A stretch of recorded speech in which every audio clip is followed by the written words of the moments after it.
mana titik tidak masuk akalnya? Di mana titik tidak masuk akalnya? Di mana titik tidak masuk akalnya? Awas ada mobil!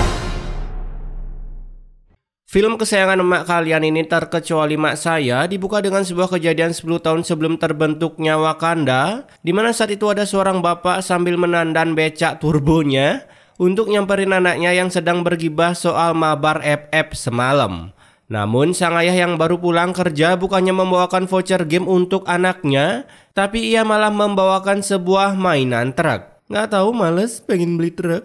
Kemudian anaknya yang bernama Diwan pengen beli cupang ini pun langsung membuang truk tersebut lalu melarikan diri dari sana. Saat itu Diwan ini pun menemui ibunya yang ternyata Diwan dari kecil ini sudah memiliki cangkem dan sifat penggebean dosa karena ia malah berkata seperti ini. Aku malu bu jadi anak tukang beca. Tuh kan, kedidik banget ya dari dini. Nah, tak sampai di sana saja durhaka si Diwan. Saat ayahnya ingin mengantarnya ke sekolah, lagi-lagi Diwan pun melakukan penggebean dosa. Ayah antar yuk ke sekolahnya yuk. Gak mau ah, mendingan jalan kaki daripada malu. Buset, sayangi ortumu, maki terus tiap hari. Nah, itulah kata-kata yang ada di pikiran Diwan saat itu. Setelah memaki ayahnya ketika pulang sekolah, digebel lagi dosa si Diwan dengan meminta sepeda ke ayahnya dengan kata-kata yang sangat ramah lingkungan. Habisnya ayah miskin, aku minta ini itu gak pernah dibeliin. Lah, mana miskin dek? Uang ayahmu dipakai perawatan emakmu noh. Lihat aja tuh alis-alisnya, udah kayak burung gambaran anak TK. Alhasil karena ibunya ini masih sabar dan belum naik tensi, ia pun mau aja ngembeliin sepeda buat anak durhakanya itu. Setelah membelikan sepeda si Diwan, keesokan harinya ayahnya pun mengambilkan rapot anaknya dengan mengayuh becak turbonya. Dan baru aja sampai di sekolah, si bapak malah disuruh pulang oleh si Diwan. Ayah itu tukang beca, aku malu ya. Udahlah pak, naikin aja ke becak aja tuh anak, cemplungin habis itu. Mengetahui bapaknya disuruh pulang, sang ibu pun langsung OTW ke sekolah dengan diantar menaiki becak turbo suaminya. Dan setelah sampai di tujuan, lagi-lagi pengepusan dosa pun dilakukan oleh si Diwan. Itu siapa, Pan? Itu tukang beca langganan ibu aku. Aduh, gini amat dah ngelahirin iblis. Nah, singkat cerita ketika sudah di rumah, sang ibu pun memberikan nasihat ke Diwan agar lebih bisa menghormati ayahnya. Tapi yang membuat bagong di sini, Diwan malah berkata seperti ini. Katanya surga ada di telapak kaki ibu. Ngapain aku harus hormat sama ayah? Ya nggak gitu juga prinsipnya Bambang. Karena nggak bakalan ada sosok ibu tanpa ada ayah yang menghamili. Nah, mendengar kegoblokan anaknya itu, ayahnya pun harus menahan sakit hatinya. Tapi harus ditutupi melalui senyuman yang seakan-akan tak ada yang menciken dinerkan hatinya. Di malam yang sama, mereka berdua pun datang ke rumah mertua. Yang baru aja sampai, si bapak malah langsung ke Bennett. Tapi beruntung sebelum ia terbennetkan, ia sempat mewarisi sebuah toko untuk mereka berdua. Singkat cerita, 7 tahun kemudian, Diwan yang sudah besar dan nambah goblok ini pun ternyata bisa-bisanya walaupun goblok malah keterima di universitas ternama. Anaknya udah segede gaban gini tapi ini orang tuanya tetap awet muda cuy. Oh iya, coba deh kalian lihat ini. Nafik. Buset, ada gunung meletus dong. Kok kagak panik ya orang-orang di sana dah. Nah, keesokan harinya Diwan pun diceritakan akan merantau ke Jakarta untuk menjadi anak Jaksel. Dan sebelum pergi untuk melepas emosinya, ia pun langsung kasar ke ayahnya. Gak penting. Wah, gila. Diwan buang baju aja gunung berapi langsung meletus. Setelah menghilangkan beban keluarga, kerjaan ayahnya setiap hari sama aja, yaitu ngebeca sambil dikejar oleh kameramen tentunya. Ayo bang, semangat bang, lari. Dan setelah melakukan perbecakan hingga malam hari, sang ibu pun lalu menelpon Diwan menyuruhnya untuk pulang karena kebetulan ayahnya sedang sakit sariawan. Tapi tentunya ya jelas Diwan gak mau pulang. Mau sakit kayak mau apa kayak udah aman. Noh, Yudora langsung ngamuk noh. Nah, keesokan harinya giliran ibunya lah yang sakit. Namun ketika menelpon Diwan menyuruh untuk pulang, Diwan pun dengan semangat 45 langsung OTW balik kampung untuk menjenguk ibunya. Kamu pulang ya, Nak? Iya bu. Ibu mau dibawain apa? Lah, kalau kayak gini bingung dah malaikatnya terdosa. Habis GB dosa di-delete, habis GB di-delete gitu aja terus. Tapi baru aja balik dari Jakarta sambil membawa oleh-oleh berupa boba sekresek. Anak Jaksel nih bos. si Dewan pun lagi-lagi melakukan GB dosanya dengan sang ayah. Mungkin kenapa sih masih jadi tukang becak? Gak ada kemajuan.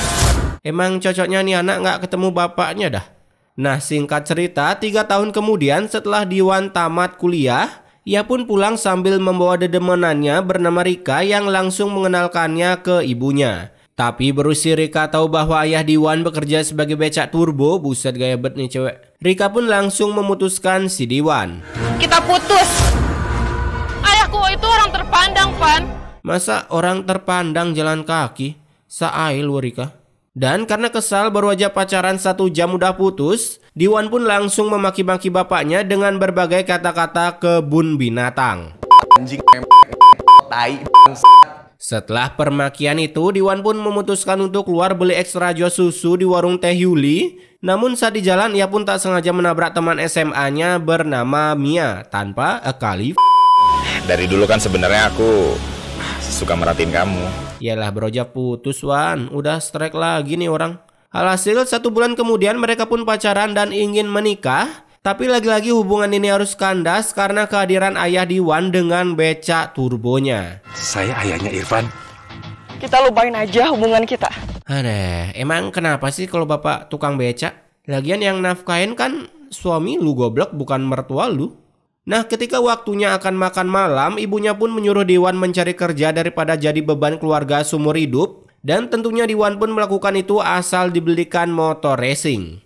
Kemudian setelah 1 bulan, Diwan pun terlihat sedang mengember Satria EPU-nya dengan seorang wanita. Dan tentunya kejadian itu disorot oleh kameramen dari atas. Buset, terbang kameramennya. Sampai-sampai saking kencangnya ini motor, Diwan pun sampai menabrak bapaknya. Tapi tentunya karena takut pacarnya mutusin dia lagi, bapaknya pun bukannya dilontong malah ditinggalin aja oleh si Diwan.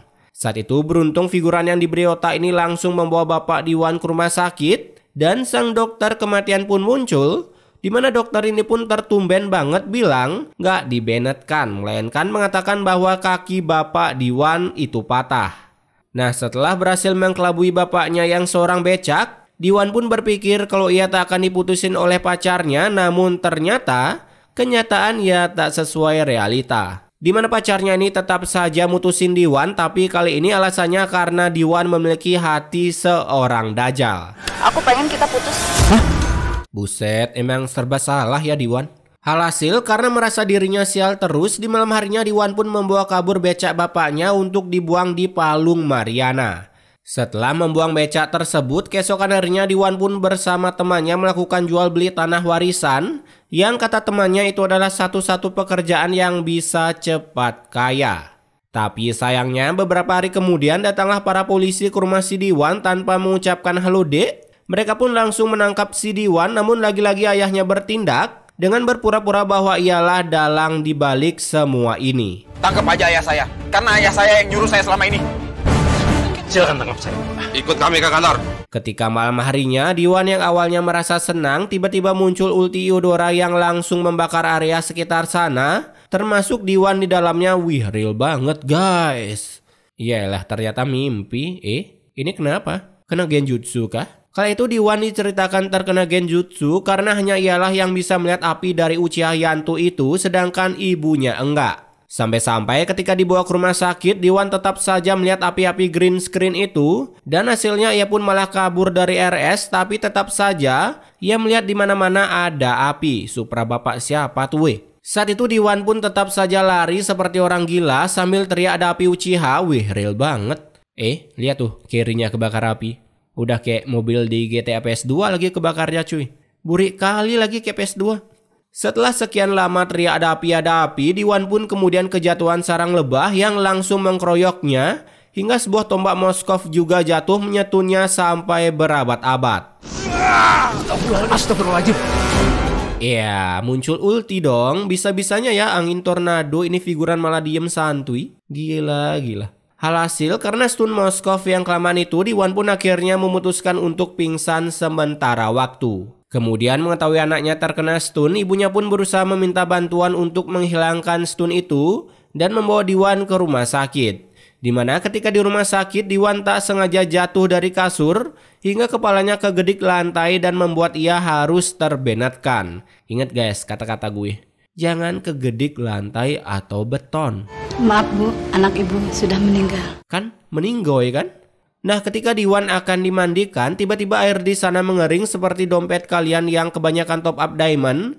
Alhasil karena tak adanya air itu, para warga pun mau tak mau mengelap Diwan dengan tisu basah tanpa magic. Singkat cerita, ketika dalam perjalanan ke neraka, para warga yang kelamaan jalannya pun membuat Diwan pun ngambek dan memutuskan untuk meluncurkan dirinya saja ke pemakaman. Tapi sayangnya ia malah menukik lalu menabrak sarang lebah. Yang tentunya hal ini membuat para warga kerepotan, sampai-sampai warga yang kesal langsung membuang jenazah Diwan ke Palung Mariana. Lalu di samping itu, ayah Diwan yang berada di penjara dinyatakan tidak bersalah dan boleh dipulangkan. Tapi saat pulang, coba deh kalian lihat. Loh, ada apa ini Bu? Ini Bapak Diwan pulang dari penjara bisa-bisanya tiba-tiba pakai setelan gini. Terus pakai nanya lagi, kalian ngapain di sini? Alhasil karena baru ingat anaknya meninggal, bapak ini pun langsung menyuruh para warga mencari jenazah si Diwan. Tapi sayangnya si Diwan sudah duluan tenggelam karena keberatan membawa dosa. Jenazahnya gak ada.